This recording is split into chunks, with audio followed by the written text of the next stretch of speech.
impulsivity. You can see it's not a negative or a positive. It's not good or bad. It's just two opposites of the extreme. Conscientiousness means somebody who processes and thinks. Listen. They're a little bit slower to making a decision because they think it really well out. They think this thing through. Whereas the impulsive person is like, we out. But the conscientious person says, hold up, let's research. Let's gather all the facts. Let's go through the process of getting all the information before we make a decision. Hear me. For some of you all that go on to run your own businesses and to be managers in the workplace, you need people on your team. You don't need a team full of people who are impulsive. Good gosh almighty. Because nothing's going to get finished. You need the impulsive people to kind of speed up the conscientious people, and you need the conscientious people to be like, hold up to the impulsive people. Have we considered this? Let's not rush to judgment. Like a balance. Yeah, it's a balancing act. Do you all see any of this stuff going on in your friends' relationships or with your parents or a little bit on the job? Yes.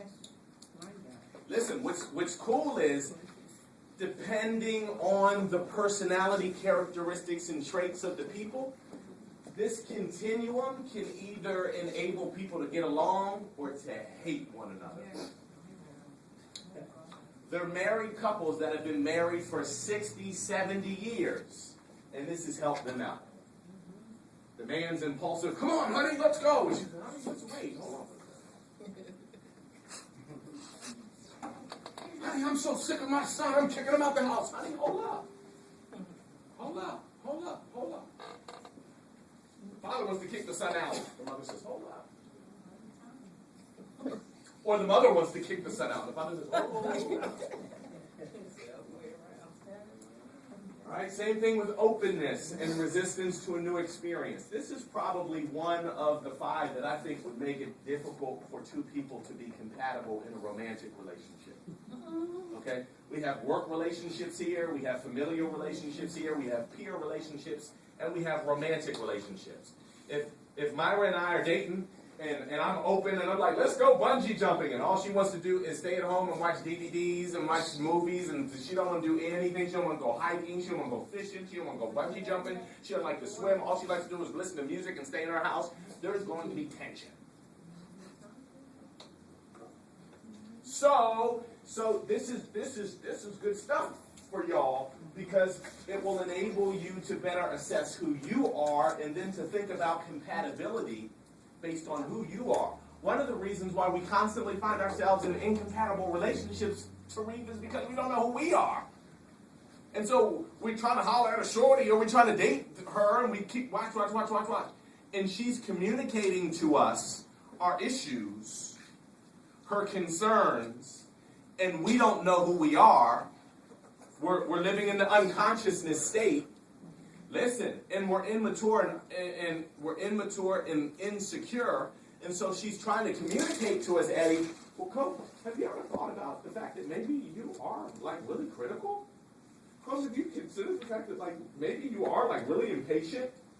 And because I don't know who I am, because I haven't studied myself, because I haven't looked at my strengths and my weaknesses and who I would be compatible with and who gets on my last nerves, then all I do is deflect every time she comes to me with some information that's true, but I'm not ready for the truth. And so the ego defends it because the ego is the reality center. You guys get that? Yes. And listen, class, you can always tell people who have strong is, because when you're telling them the truth, you can watch their body language. Watch. But if I was telling you, you know what, you are absolutely gorgeous. You can get on stage and hang out with Halle Berry, and there would be no, my goodness, J-Lo, Halle Berry, Paula Patton, I mean, you just all that. Watch this. She wouldn't be like this. Nope. Watch. But she'd be melting, she'd be smiling, her eyes would be glowing. Watch this, because it's a compliment. But the second you send somebody some constructive criticism, they get defensive. That says so much about them. Listen, class, it doesn't mean and say that they're a bad person. It just says that they're more id than super ego. Deep. Y'all get that? Yes.